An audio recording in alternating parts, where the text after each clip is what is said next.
Okay, let's get cracking. So, for the first video of this series, I would like to start with the background of climate change.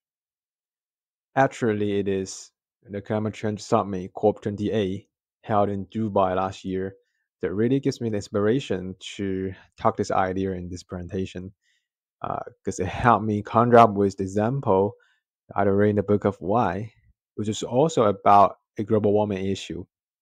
The mega heat wave occurs in France in 2003, just a decade ago. And the question is always about two factors: human influence and nature force. Which one should be blamed for global warming? Which one should take major responsibility?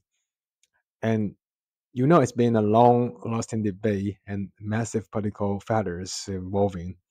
But my point, at least in this presentation, is can we, whenever we are facing such a significant event like global warming, can we issue a statement in the first place to help the ordinary people to better understand, to relate to the problem of climate change? And there was there was a scientist named Alan at a point 2003 uh, who wrote a public statement here, and I just paraphrase in the following.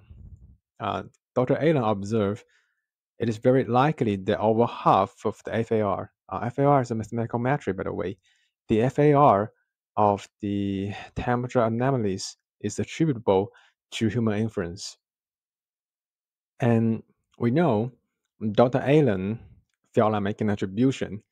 He wanted to figure out which one is the real cause, whether it's human influence or nature force. But the sentence Allen wrote here, uh, maybe there's something blur in the sentence. You see, when we say the word very likely of the FAR, we tend to think of a higher probability, maybe 90% or 95%. But the word over half, it will associate it with a more lower probability, maybe 60% or 70%. So, I mean, if both of the two words are used to describe the same metric, if they are in the sentence, then why could this difference happen in the same sentence? So this brings us to the topic of this presentation. Um, so what I mean by that is, if our goal is exactly about analysis, of course, then why don't we choose um, a language of causation if there exists? Use such a language to describe, to have a power statement of the scientific issue.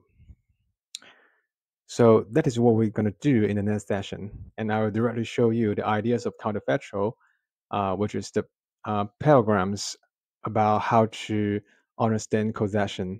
And as we are, climbing the top of the ladder of causation.